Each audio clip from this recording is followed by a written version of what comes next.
C'était un des enjeux de cette audience aussi, Oui, bien sûr. de dire, pour les avocats de Laura et David, non, ça se passe en France, et pour l'avocat de Laetitia, de dire, non, ça se passe aux États-Unis. Oui, tout à fait. L'idée, c'est du côté, dans le camp de Laetitia, c'est de dire que Johnny habitait bel et bien en Californie, qu'il avait une carte verte, qu'il était résident, qu'il payait des impôts à l'État de Californie, et que donc il peut être considéré comme résident californien. Tout le débat qui s'est déroulé dans la première audience et qui va se dérouler vendredi porte sur ce point-là. Sauf que c'est une juridiction française qui va se prononcer pour la première fois. Est-ce que, de fait, ça n'ancre pas cette affaire en France ? D'une certaine manière, oui, puisque ce sont les avocats de Laura et de David qui ont saisi en premier. C'est déjà un point gagné pour. C'est déjà un point gagné. Ils ont saisi en premier une juridiction, mais ça ne va pas empêcher Laetitia de répondre et peut-être devant un tribunal californien. Toute la question est de savoir, même si vendredi le tribunal de grande instance de Nanterre gèle les biens, comment vont-ils faire pour geler des biens qui sont à l'intérieur d'un trust, une sorte de coffre-fort qui plus est se trouve en Californie? Il va falloir faire exécuter cette décision, si décision il y a en Californie. Alors ça s'appelle l'exéquatur, c'est un terme un peu technique, mais qui veut dire qu'on fait valider une décision de justice française aux États-Unis. Donc on est parti pour une longue bataille, y compris si le tribunal qui s'est déclaré compétent décide de geler. Geler quoi et geler où?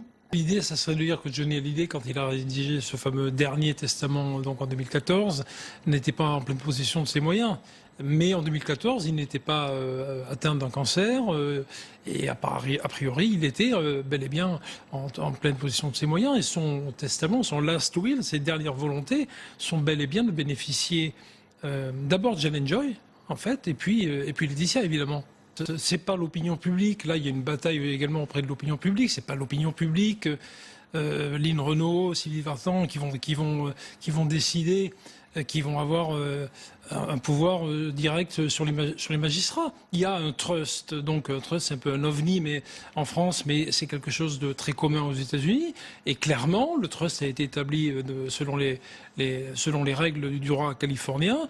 Et Laetitia en est le bénéficiaire. Donc ce sont tout simplement les volontés de Johnny Hallyday. Au-delà de ça, le tribunal français va devoir décortiquer cette construction. Alors on a dit que Johnny Hallyday était piètre gestionnaire, mais cette construction, ce trust avec des sous-trusts... Enfin, c'est très organisé, c'est très structuré. C'est très bien organisé, c'est très bien construit, et ça reflète parfaitement ce que voulait Johnny Hallyday. C'est tellement choquant en France de déshériter ses enfants.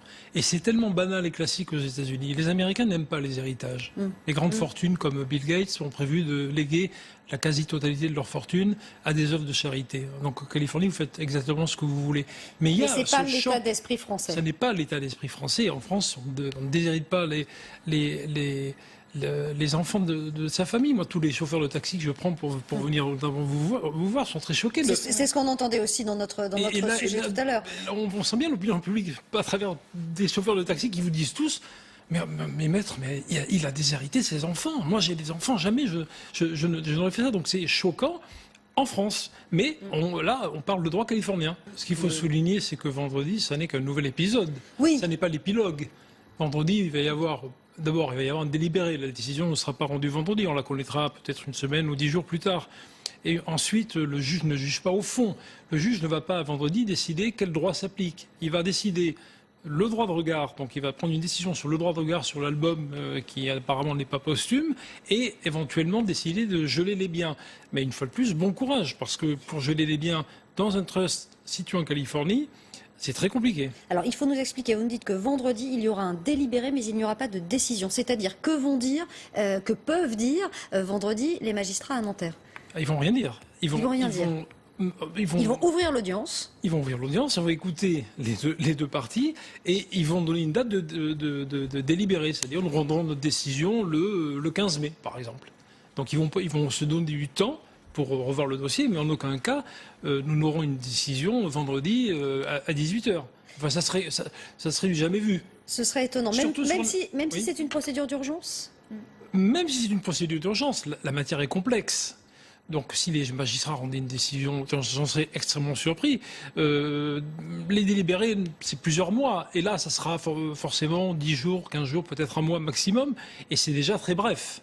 Est-ce qu'on peut dire qu'il y a 3 hypothèses Oui. Peut-être pas vendredi, mais avec une échéance de quelques semaines ou quelques mois. Première hypothèse, une victoire de David et Laura, qu'est-ce que ça voudrait dire?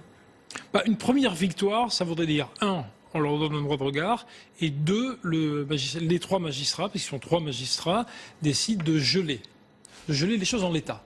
Mais pas de décider au fond, mais de dire pour l'instant, on ne sait pas quel droit est applicable, on a besoin de plus de temps, il faut saisir un juge du fond, donc on bloque, on gèle. Voilà. Donc ça, c'est une hypothèse. Oui. Deuxième hypothèse, victoire de Laetitia. Le tribunal estime que tout le patrimoine appartient au trust et que ce n'est pas à lui de décider? Ou le tribunal décide aussi, parce que les avocats de Laetitia peuvent soulever l'incompétence du tribunal de Nanterre en lui disant « vous n'êtes pas compétent, c'est un juge californien qui doit se saisir de ce dossier ». Donc ça pourrait être également une victoire du côté de Laetitia Hallyday. Le tribunal ne se serait pas déjà déclaré incompétent? Oui. Ah, il y a eu 2 audiences, une première envoyée, une deuxième audience au cours de laquelle on a plaidé. Et puis il faut aussi remarquer que les avocats de Laetitia Hallyday n'ont pas demandé, n'ont pas soulevé cette incompétence. Donc non, il n'y aura pas, à mon avis, de problème de compétence pure et dure. Le problème, ça sera de faire appliquer, si décision il y avait, de gel notamment, ce fameux gel, de geler des biens qui ne sont, dont partie est en France, mais qui sont intégrés dans ce trust qui contient tous les biens. Et ce trust, il est à Los Angeles, il est en Californie. Et il y a tout le patrimoine. Et est-ce qu'on peut imaginer une troisième hypothèse, ni victoire, ni défaite, ou moitié-moitié, c'est-à-dire soit gel du patrimoine et autorisation de la sortie de l'album, ou interdiction ou rétention de la sortie de l'album, et puis on ne gèle pas le patrimoine, c'est possible aussi? Ou nouveau renvoi. Le tribunal peut décider qu'il n'a pas eu le temps, ou qu'il n'a pas eu... que vendredi, il n'est pas en possession de tous les éléments nécessaires pour rendre une décision. Donc on peut imaginer également un nouveau report. On peut imaginer beaucoup d'hypothèses en l'occurrence. Je rejoins tout à fait mon confrère, l'avocat de Laetitia Hallyday. A priori, elle a en effet le droit pour elle. C'est vraiment la tâche des avocats, une tâche qui s'annonce ardue, des avocats de David et de Laura, de montrer que le droit californien n'est pas applicable. Mais a priori, les cartes sont plutôt entre les mains de Laetitia. Puis il faut voir quand même la violence qui a été engendrée à son égard. On ne l'appelle pas Laetitia Hallyday, on l'appelle Laetitia Boudou, on la traite de manipulatrice. Enfin, je trouve ça... Bon, c'est une technique, une tactique, vraisemblablement, mais la faire passer comme ça pour la veuve noire et Johnny comme quelqu'un qui ne savait plus ce qu'il faisait, c'est à mon avis une stratégie assez dangereuse qui pourrait se retourner contre eux. Ils ne sont pas là pour subir cette pression médiatique, la pression des avocats, les allégations, Laetitia Boudou, Laetitia Smet, Laetitia je ne sais quoi. Non, ils sont là pour juger le droit français ou californien.